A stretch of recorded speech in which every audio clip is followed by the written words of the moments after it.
your IT in society. Basically, into this chapter, we are going to discuss that what is meant by electronic currency, including their different types, including their characteristics, including their advantages, disadvantages, uses, and their impacts and the risks. We will be also be looking forward the process of data mining, their uses, advantages, and disadvantages, and we are going to discuss regarding the social networking as well, and we are going to discuss the impact of IT into different areas of society. So IT in society basically refers to information technology and that how it is actually thriving into our society, where you can see that how you can implement that, how much it is impacting you. Like, for example, uh, watching lectures on to YouTube or even online classes as well. This is also an example of the development of IT into our society. That means that we are like connected into a sort of a global village. Like we may be into different parts of the world, but we are connected through the internet. So this is all being done with the help of IT. So in this chapter, we are just going to discuss that what how this is helping you into the society.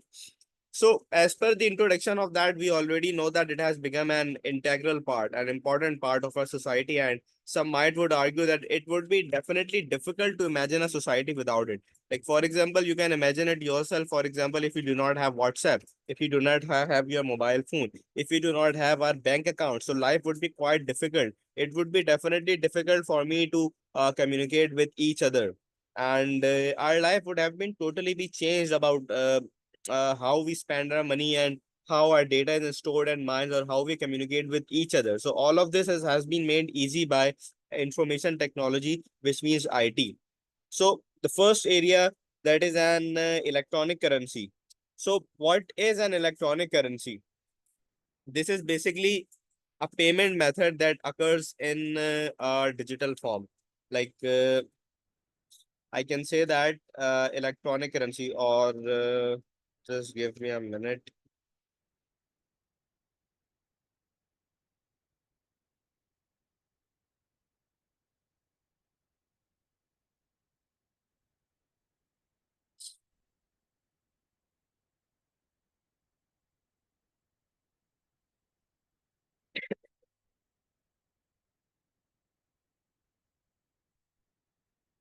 I hope my screen is quite visible to you. Yeah, yeah. So, It's visible. for example, if I give you two examples, like for example, I have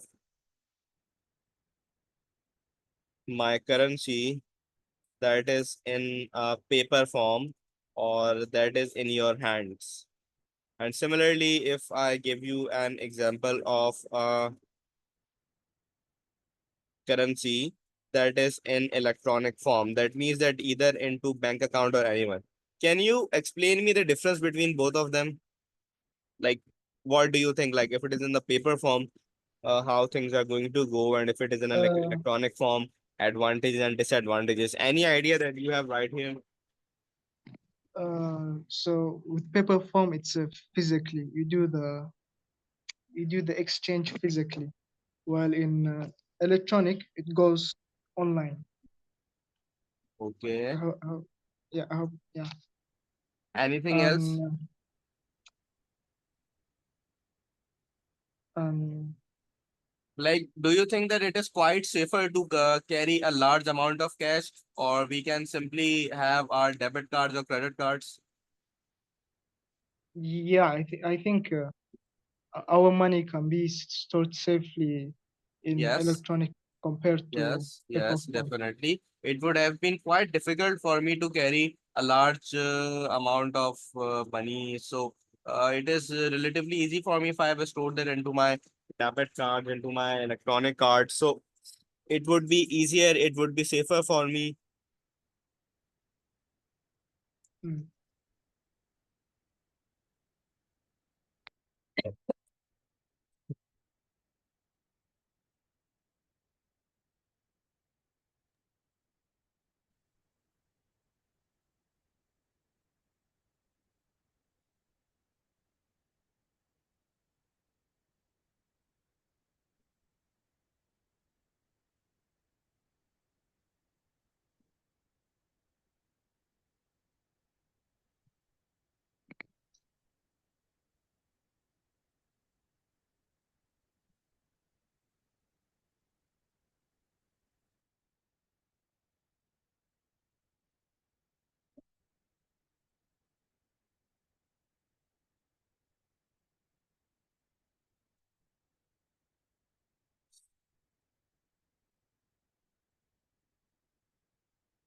Okay, so this is your chapter 12, which is IT in our society. And the first title, what we are going to cover today, is 12.1, which is to be known as your electronic currency.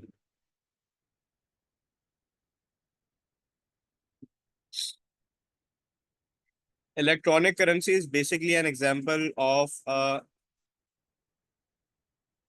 payment method that occurs in a digital form. Like I can say that this occurs in a digital form. Another point I can say that it does not involve the exchange of physical currency. That means that you do not need to keep any sort of cash or whatever with you, such as your banking notes, your coins as well. So when I talk about electronic currency, that means that I am relatively referring to the digital currency. And when I am referring over digital currency, that means that I am talking in terms of a virtual currency, or you can say as a cryptocurrency. So you can see that all of these are quite connected with each other, like they have the same category. So these basically are some categories where your actual cash is stored in a digital banking system, or your cash is stored into of some sort of value cards that could either be a credit card or debit card. And you can swap those cards in order to make some purchases, or you want to make some payments. So this is the basic concept of 12.1 electronic currency. Do you have any confusion still here? What's the difference between digital and virtual currency?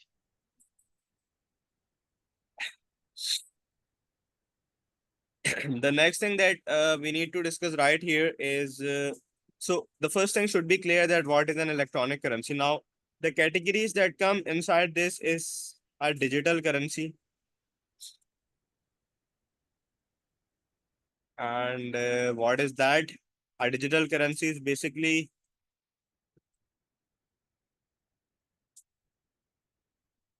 a method of payment that is similar to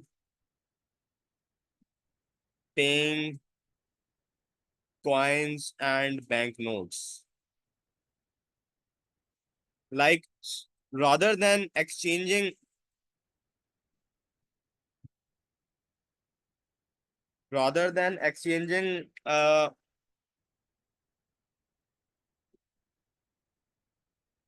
physical cash in order to make a transaction, what I am doing is I am relying on the digital systems of bankings and computers to make the payment.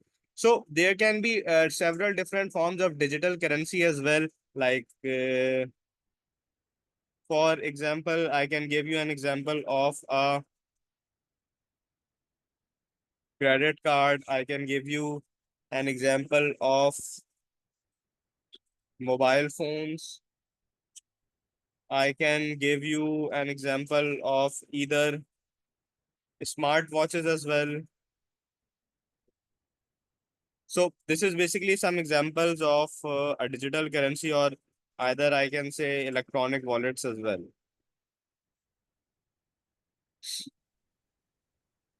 I have one question. Yes. Can gift cards be an example? Yes. That can be an example as well. Okay, yeah, okay, that's what I want.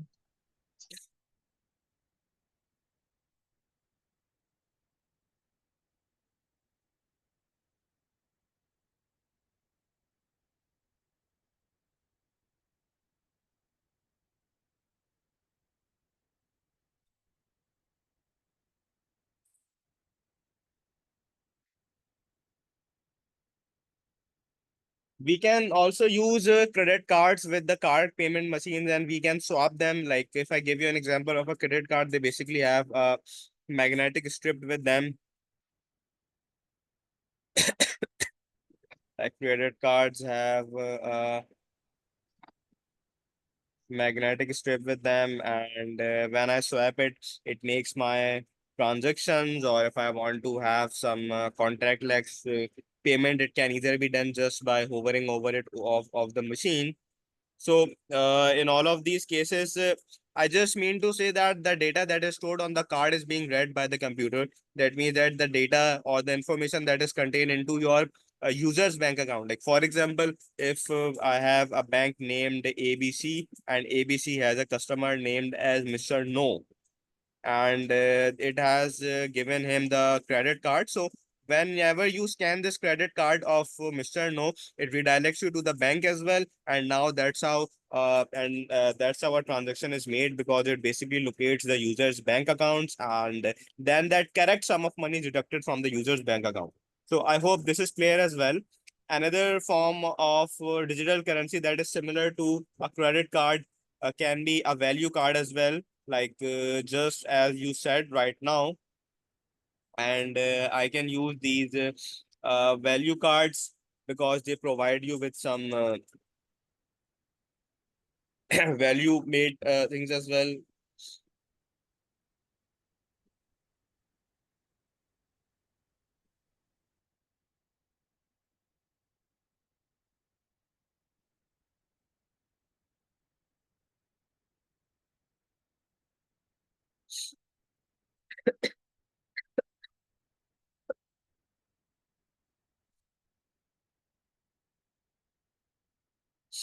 So you can use these for exchanging items as well, for making transactions. Banks often provide the cards to people like these value cards, like who not able to have a credit card due to such as some sort of policy. So a value card could be used. Nowadays, these days, mobile phones and smartwatches can also be used for their contactless payments as well. Let me also add them right here. I also have an example of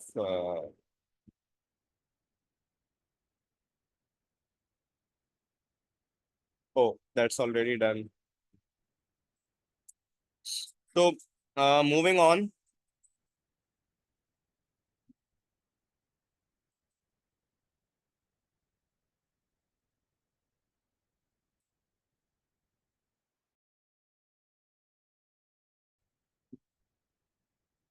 Now let's discuss some of the advantages and disadvantages of these payments, and this is something that is asked into your exam.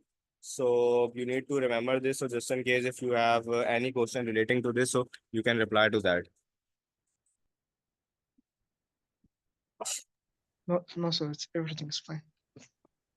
I actually cannot hear you properly. So just in case if I miss something, please type it into the chat box. Hello, can you hear me, sir? Hello. So the first advantage can be of this digital currencies that people might not be wanting to carry some physical money around them, so that it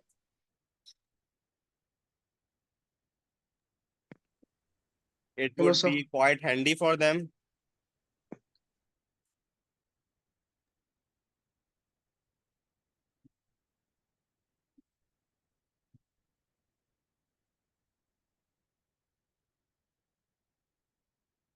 The first advantage can be that a person does not need to carry a physical money around, which can be allowed, which can be could be easily lost. So you do not need to carry your whole large sum of money here and there, or it might be lost. The second area says that if a card or a mobile device is lost, the user can contact their bank to stop any monetary transaction from the card or the device. All the transactions are completed using encryption, so your data is safe. The use of contactless payments can speed up the payment for your products and services. And similarly, if a user is in different country, then they don't need to have the physical currency of that country available into the wallet. They can just simply use a digital method, and the bank involved will electronically change the transaction from one currency to another. Similarly, you have some examples of some disadvantages as well. They can be like there is often a monetary limit on contactless payments. Like on a single day, you have that certain range, or you have certain amount that you can make a transaction up to that amount only. You have that as your data is sent electronically, there is always the risk of transaction being hacked, or malicious codes that can be sent into your computer. So this can be a reason of that. Some people are anxious about the thoughts of contactless payments and believe that they just might not feel comfortable while working with this transaction. Some may think that people can lose tracks of their spending as they're not handing over physical money for the transaction. So there can be disadvantage of to that. So till now, do you have any confusion still here?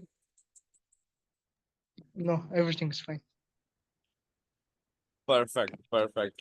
You just, I would just suggest that just after my lecture, if you can go over this from your book, and just remember these four advantages and four disadvantages of to that. The second thing that we are going to discuss is definitely of your virtual currency. Yeah.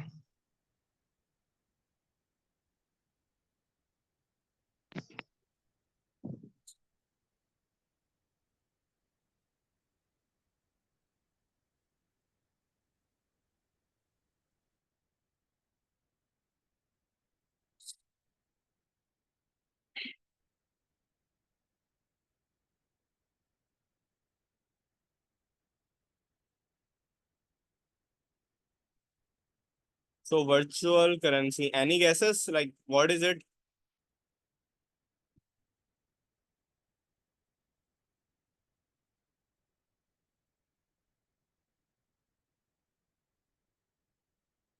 Now, one thing which Uh, we need to discuss is that this is certainly one of the examples of digital currency. And one thing is that virtual currency is an example of a decentralized system. Now, we need to discuss here that what is the difference between a centralized system and a decentralized system. So, for example, if it is a centralized system, it basically means that it is a system that has a central body managing and regulating the use of currency. Like, for example, if I give you an example of banks in our country, so for example, we have our country such as Pakistan. So any transaction, if made through my local banking system, like the banks that are available onto the streets, onto the roads for the people of Pakistan, and if I transfer money to from Mr. A to Mr. B via bank X and Y. You see, this is basically an example of a transaction. And when I'm making this transaction between two banks, that is bank X and bank Y. Now, this whole transaction is going to be recorded. in the State Bank of Pakistan, or in the central bodies, or in the central government legislations or governmental bodies. I hope you quite understand these terminologies. Like, it is basically regulating the use of currency. And what is the purpose of regulating the use of currency? So that the currency can be used in a full and fair way. Like, it should not be contributing to any terrorism into the country. It should not be contributing to any corruption into the country. This transaction is purely safe and purely secure. This is what is means by a centralized system. That means that a body is actually governing it and regulating the use of that. For example, if the money is sent from X to Y, what are the profile of both of them? Any confusion till here? No. Now, similarly, if I discuss with you regarding a decentralized system, now Yeah. in your decentralized system, this is basically a system that does not have a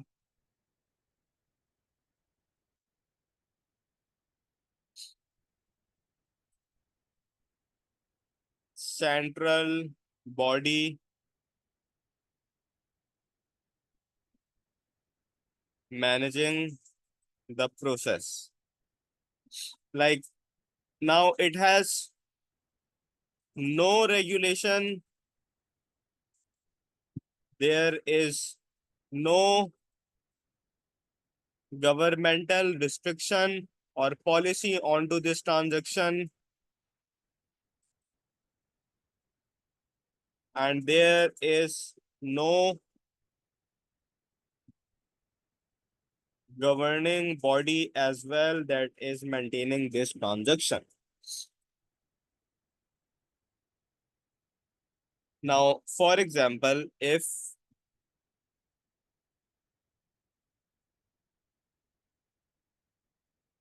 Mr. A is sending a sum of money to Mr. B from bank X to bank Y. Now, note one thing, I'm not going to consider here banking system. Virtual currencies pass through some names of digital wallets. Now, for example, if X wallet is sending you some sum of money to the Y wallet, so all of this transaction is not going to be recorded by any authority or anyone. It is not going to be recorded. There is no authority. So this is why there are risks in your decentralized system, that it might fund the terrorism or it might fund the corruption into your country, because no one can say that if the transaction is fair and safe. But there is a question that how can we manage these types of transactions? Like, for example, if I was referring to the centralized system was being managed by this banking channels that had a regulated like regulation body. But if I'm discussing in terms of a decentralized system is managed through the use of ledgers. For example, you might have heard of a blockchain. So this is how it is managed. The point is that when it comes to a virtual currency, do you understand the word that means virtual? Virtual means something that is not in existence, that is not in reality. So virtual basically means that it is stored into a virtual environment. That means that it is not in reality. It has no physical representation with any bank. These are stored into your wallets. Like, for example, This is your example number one. Like, sometimes in games, what we usually do is that we buy some tokens, and in exchange of those tokens, we buy some coins, or we buy some products, or we buy something else like that. That mostly happens in a game. So this is an example of virtual currency that is not in existence, but with the help of that, you can actually purchase new things into a game. Let it be your clothing, let it be your armor. So certainly, what can be some of the advantages and disadvantages of a virtual currency? So let's discuss this as well.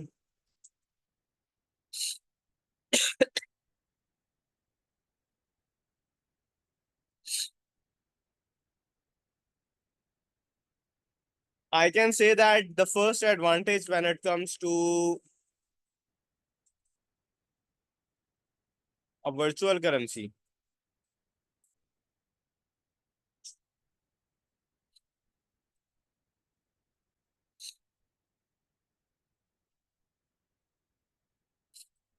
when it comes to the advantages, I can say that it can help you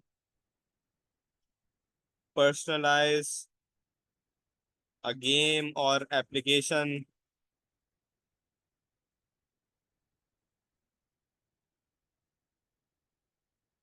It becomes fun to collect and spend virtual cash. Similarly, what can be the some disadvantages of that? And some disadvantages can be that it is definitely a decentralized system. And if it is a decentralized system, that means that it has no regulations. And one more disadvantage that it can be that it is specific to the context for which it was created, and cannot be spent elsewhere. So this is it for your virtual currency. I hope you do not have any confusions in this. We Uh, are done uh, with uh, uh, electronic currency. We are done with digital currency, and we are done with virtual currency. The next thing that we need to discuss is cryptocurrency.